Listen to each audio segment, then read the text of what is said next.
आज की इस वीडियो आपके लिए बहुत ज़्यादा इंपॉर्टेंट होने वाला है, क्योंकि हम इस वीडियो में एमडीसी पे इंग्लिश का मोस्ट 15 मार्क्स का क्वेश्चन आप सभी को बताने वाले हैं। इंपॉर्टेंट क्वेश्चन जो इसी के अंदर से आपके एग्जाम में आएंगे। इससे पहला आपका मोस्ट इंपॉर्टेंट क्वेश्चन बनने वाला दोस्तों कि what is literature, right a detail note on the different type of English literature. और यहाँ से आपका सिर्फ ये 15 नंबर का नहीं, कभी कभी 1 नंबर में भी ये सब क्वेश्चन आ सकता है। जैसे सिर्फ दे देगा कि व्हाट इज लिटरेचर 1 नंबर में, और 5 नंबर का भी बन सकता है। ये मत समझना कि ये सिर्फ 15 नंबर का ही है। यहाँ से 15 नंबर का तो बनेगा ही बनेगा, प्लस में 1 नंबर का और 5 नंबर का भी बन जाएगा। यानी कि साहित्य क्या, अंग्रेजी साहित्य के विभिन्न प्रकारों की विस्तृत टिप्पणी लिखना आपको।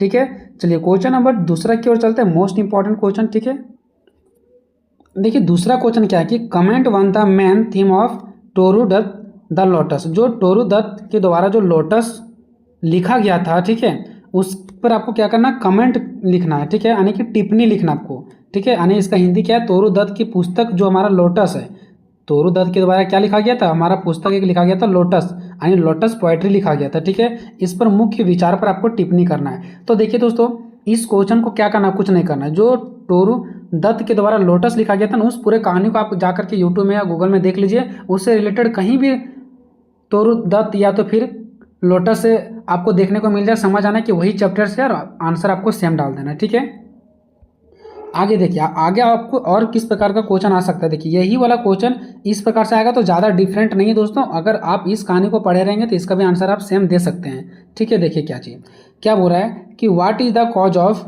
Quarrel between the lily and the rose. ठीक है, इन तोरू दत्त लोटस। जो तोरू दत्त लोटस जो हमारा ये पोएट्री है, जो कविता है, इसमें हमारा क्या होता है, लिली और रोज के बीच में क्या हो जाता है, झगड़े हो जाता है। तोरू दत्त के जो पुस्तक है लोटस, इसमें लिली और गुलाब के बीच में क्या हो जाता है, झगड़े हो जाते हैं। इसका कारण बताना। तो जब आप इस पोएट्री को, यानी कि इस कविता को जब आप सुन रहे होंगे, ठीक है, आप उस चीज़ को जब आप कहानी सुनेंगे, जानेंगे, ठीक है, और पढ़ेंगे, तो उसमें आप देख पा रहे होंगे कि लिली और गुलाब के बीच में झगड़े हो जाते हैं, तो उसके बारे में लिखना है। तो ये दोनों एक ही हमारा चैप्टर से उठाया गया है। ठीक है, चलिए दूसरा क्वेश्चन हो गया आपका। उसके बाद बात करते हैं दोस्तों क्वेश्चन नंबर तीसरा का।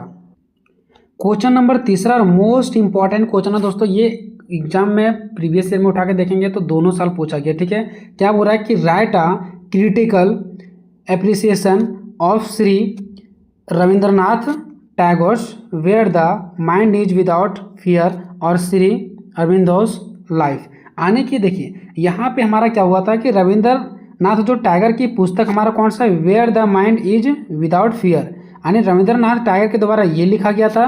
और श्री अरविंद की पुस्तक कौन था, लाइफ था। ठीक है, तो ये दोनों में से किसी एक पर, क्योंकि यहाँ पे देख सकते हैं और लिखा गया, दोनों में से किसी एक पर आपको आलोचनात्मक सराहना लिखे, यानी कि इसका आलोचनात्मक परीक्षण करना, मतलब इसके बारे में आपको बताना है। ठीक है, या तो आपको रविंद्रनाथ जी के बारे में इसमें बताना है, या तो फिर आपको अरविंदोस के बारे में बताना है। दोनों में से कोई एक के बारे में, क्योंकि यहाँ पे और करके दिया है। इस प्रकार का एक क्वेश्चन आपके एग्जाम में देगा, दोनों के बारे में नहीं लिखना है, दोनों में से किसी एक के बारे में लिखना है। तो आप क्या करें, दोनों पढ़ के जाएं। ठीक है, दोनों पढ़ करके जाएं। ऐसा नहीं कि हो सकता है कि ये वाला ना दे दे ये दे दे, या तो ये ना दे दे ये दे दे, या तो दोनों दे सकता है आपके एग्जाम में। तो आपको दोनों पढ़ करके जाना है क्वेश्चन। ठीक है, दोनों के बारे में, रविंद्रनाथ जी के बारे में भी और अरविंदोस के बारे में भी। ठीक है, चलिए अब बात करते हैं नेक्स्ट क्वेश्चन नंबर 4 की ओर। नेक्स्ट क्वेश्चन देखिए 4, critically analyse various thematic concerns in Girish Karnad. जिसका यहाँ पे क्या था, ग्रीस कर्नाड का द्वारा लिखा गया नागमंडल। यानी यहाँ पे आपको क्या करना दोस्तों, ग्रीस कर्नाड की जो नागमंडल लिखा गया था, ग्रीस कर्नाड के द्वारा क्या लिखा गया था, नागमंडल, इसका क्या करना, विभिन्न विषयगत चिंताओं का क्या करना, आपको आलोचनात्मक विश्लेषण करना है। ठीक है, चलिए हमारा क्वेश्चन नंबर 4 हो गया। चलते हैं क्वेश्चन नंबर 5 की ओर। ठीक है, अब 5 में देख सकते हो दोस्तों, ये भी हमारा एक क्वेश्चन है, यहाँ भी एक क्वेश्चन है, ये भी एक क्वेश्चन है, और ये भी एक क्वेश्चन है। 4 क्वेश्चन है, लेकिन आपको बस एक ही पढ़ के जाना है। और ये सिर्फ किसके बारे में है, पाउलो कोयलो के बारे में। ठीक है, पाउलो कोयलो के बारे में जो क्या लिखा गया था, द अल्केमिस्ट। ठीक है, अल्केमिस्ट लिखा गया था। बस आपको एक यही देख करके जाना है, जो हमारा पाउलो कोयलो लिखे थे। क्या लिखे थे, ये हमारा अल्केमिस्ट लिखे थे। ठीक है, अल्केमिस्ट लिखे थे, ये सॉरी यहाँ पे अल्केमिस्ट लिखे थे। ठीक है, बस यही वाला आपको कहानी पढ़ करके जाना है। उसके बाद ये क्वेश्चन आ जाए, चाहिए ये क्वेश्चन आ जाए, चाहिए ये क्वेश्चन आ जाए। ठीक है, सारा का सारा हमारा अल्केमिस्ट के बारे में ही है। ठीक है, ये भी अल्केमिस्ट, ये अल्केमिस्ट और ये भी अल्केमिस्ट से ही रिलेटेड लिया गया है। अब देखते हैं कि क्या कुछ क्वेश्चन यहाँ पे दिया गया है। नेक्स्ट क्वेश्चन देखिए, क्वेश्चन नंबर 5 क्या है। ठीक है, क्या बोल रहा है कि explore the role of symbolism in Paulo Coelho के द्वारा क्या लिखा गया था? अल्केमिस्ट। यानी जो हमारा पाउलो कोयलो के द्वारा हमारा क्या लिखा गया था? अल्केमिस्ट। इसका आपको क्या करना? प्रतीकवाद की भूमिका का अन्वेषण करना आपको, ठीक है। यानी कि उसके बारे में बताना है। किसके बारे में बताना है? जो हमारे पाउलो कोयलो के द्वारा क्या लिखा गया था? अल्केमिस्ट लिखा गया था, उसके बारे में आपको यहाँ पे एक्सप्लेन करना है। दूसरा में क्या है? इवेल्यूट करना the plot construction in the alchemist के, ठीक है। जो अल्केमिस्ट के कथानक है इसका निर्माण का मूल्यांकन करना है। यानी उस चैप्टर पढ़ेंगे तो चाहे इस टाइप से क्वेश्चन देते, इस टाइप से देते हैं, बस आपको ये देखना है कि उस क्वेश्चन में क्या लिखा गया है। पाउलो कोयलो लिखा गया है, यानी कि अल्केमिस्ट लिखा गया है। ये वाला अल्केमिस्ट नज़र आ जाए या तो फिर पाउलो कोयलो नज़र आ जाए तो आपको समझ आना है कि वही है और वही आंसर आपको डालना है। तीसरा क्या है कि what are the theme of the novel the Alchemist. देखो ये भी अल्केमिस्ट ही है, यानी कि उपन्यास द अल्केमिस्ट के विषय क्या है उसके बारे में बताना। सारा अल्केमिस्ट ही है, चाहे ये क्वेश्चन हो चाहे ये क्वेश्चन हो। अब ये क्वेश्चन देखिए दोस्तों, ये भी उसी से रिलेटेड है। ये भी क्वेश्चन जो हमारा है उसी से रिलेटेड है, ठीक है। देखिए इसमें क्या बोल रहा है।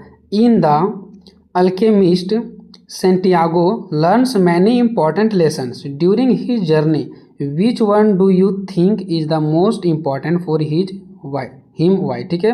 देखिए क्या हो रहा है कि द अल्केमिस्ट जो हमारा था लेसन, उसमें सेंटियागो एक नाम है, ठीक है। वह अपनी यात्रा के दौरान कई महत्वपूर्ण सबक सीखता है। आपको क्या लगता है कि उनके लिए सबसे महत्वपूर्ण कौन सा है और क्यों? तो आप जब इस चैप्टर को पढ़ेंगे ना दोस्तों, अल्केमिस्ट, इसी से आपका सारा कुछ पता चल जाएगा, ठीक है। उसके बाद क्वेश्चन नंबर 6 का देखते हैं कि 6 में हमारा कौन सा इंपॉर्टेंट है, ठीक है।